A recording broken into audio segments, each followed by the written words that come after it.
Hey, World Entertainment, and it looks like things may not be going so brightly for Doctor Who, as Russell T Davies himself has come out to confirm that his season 3, with Ncuti Gatwa as the Doctor, has not been renewed as of yet.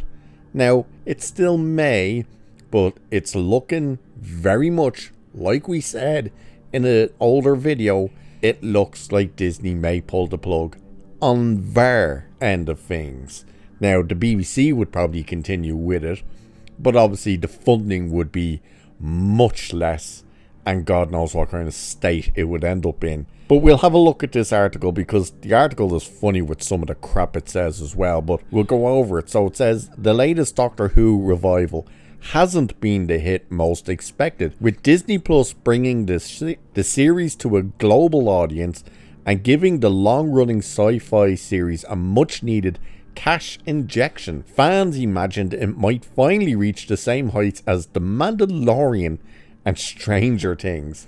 Really? Who was saying that? Who thought this thing would be able to be the next Stranger Things or The Mandalorian? And more importantly, and I can't stress this enough, why would it want to be The Mandalorian and Stranger Things when it's much older, much more known, and much more revered than either one of them two shows? Answer that one for me. So it continues anyway, saying, instead, returning showrunner Russell T Davies' new season 1 divided fans, and viewership hasn't been good. That's despite claims the main goal was drawing much younger viewers to the show, which didn't go well either. Especially when you saw the numbers and you saw the brackets for the age range, like the demographic, you could clearly see they were not getting younger viewers. So they were coming out saying, we've the most in the history of the series of younger viewers ever. And everybody was going, none of the numbers show that. Here's where it gets stupid as well, because it says, then there was the expected and unfortunate backlash to Doctor Who featuring a black lead and LGBTQ plus themes. Right there, let's get one thing absolutely clear. Nobody had an issue with the Doctor being black. They were just happy that it was back to being a man. But nobody had an issue with him being black. As for the alphabet themes, now, are they specifically saying, which it kind of gets to a little later in this, that it was because Ncuti Gatwa was gay? No. It's because you start sticking in the whole crap of, oh, drag queens with kids and stuff like that, and trans people. That is where the big issues came from, especially when that all became like, are you assuming it's pronouns to a frickin' alien? Why? Why did they put this in? Why are they saying, oh, it was expected? And it wasn't expected. You're pulling that in because you're a bunch of So, it continues. Ultimately, things came to a head in July with a damning report suggesting the show could be cancelled after season 2, and that Disney Plus might part ways with the BBC over what's proven to be a failed, pricey experiment for the streamer. Talking to SFK, Davies didn't give too much away, but confirmed Doctor Who has not been renewed for a third batch of episodes. He said this, it's an industry decision. It's like any business, these things take time. I think the decision will come after the transmission of season 2. That's what we're expecting. That's what we've always been heading towards. So he's saying there, obviously Disney have said nothing to them. They're obviously waiting to see what happens with the next season. Now, there's also issues with that. Like, okay, everyone was like, if they were going to cancel, why is there season 2? Because they commissioned 2 seasons. It wasn't the case if they did 1 season, then waited to see how it did, and then gave them another season. And they're waiting now for that to come out before they give it a third season. No. Season 1 and 2 were commissioned. They were fully paid for, ready to go, and filmed back to back. They were all filmed together. that is why you're getting 2 seasons. Him saying we're expecting it to get an answer after season 2 comes out. I love the way he goes real super old-timey here with the transmission of season 2. You just say once they have put out season 2, moron. But when you're seeing the ratings as bad as they are, it doesn't look good. As does the next part we're going to look at, which I didn't even know about this part. I knew there was a plan. I didn't know they have actually done it. Before we jump into that, there's that good old favour. Smash the like button, smash the sub button. Let's keep the channel growing. Now let's go and see just how bad things are for Doctor Who, because it says this.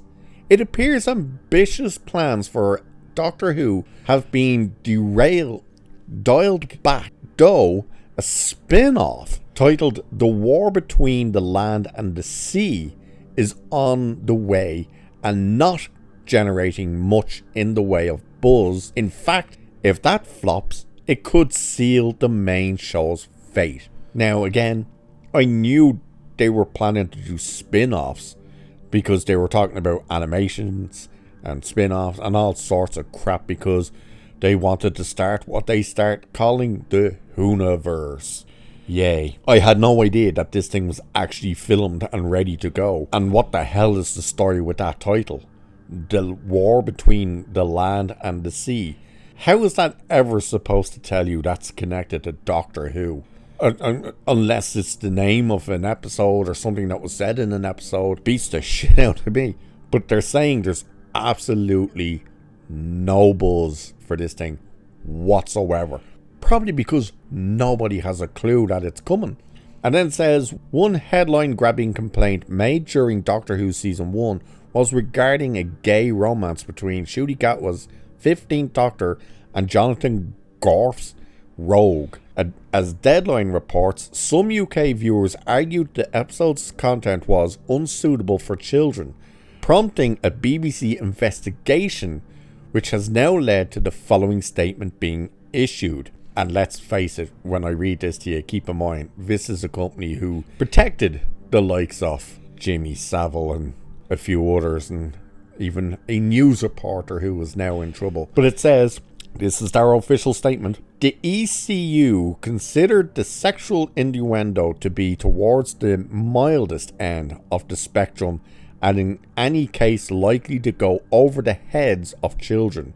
The development of the relationship served the needs of a fast-moving plot and was unlikely to strike viewers of any age as a model for interpersonal relationships outside this particular fictional context. It's very interesting the way all that's worded when you think how much they're trying to promote the likes of trans and stuff towards kids stuff, how much they're trying to say, oh, a child at the age of 4 should be able to determine and tell you what they want to be.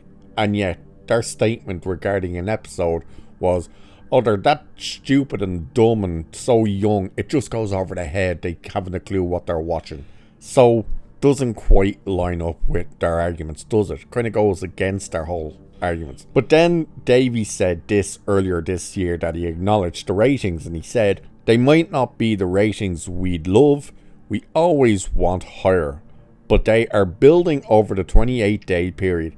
Episode 1, Space Babies, is already up to 5.6 million and counting, so it is getting there. And actually, I was brought back to bring in a younger audience that's been massively successful. So there's that bullshit part where they were saying, oh, we managed to bring in more younger viewers than we ever had in the history of Doctor Who, and yet every number that you could see proved that to be completely wrong. So it's looking like season 2 will drop. I'm not actually sure when that's meant to be dropping, and of course they still have, I think, 2 specials to come with Ncuti Gatwa's Doctor and this spin-off called, what was it called again? The War Between the Land and the Sea. I think all of that is going to absolutely bomb, and Disney are going to pull the plug and say, yeah, we're not giving you any more money, and they're going to part their ways with them. The only reason they brought Doctor Who to Disney Plus was to try and get more subscribers. That's it. They don't actually care about the property. They thought it will bring the American Doctor Who audience to Disney Plus, and it didn't work. So Disney will probably pull the plug. However, the question then comes, what does the BBC do? Do they continue? Do they keep Russell T Davies there? Do they keep Ncuti Gatwa's version of the Doctor there? Who knows? Time will tell, but I'm sure we'll find out sooner than later. So, with that, I shall leave it there for this one. Cheers, and I shall catch you in the next one.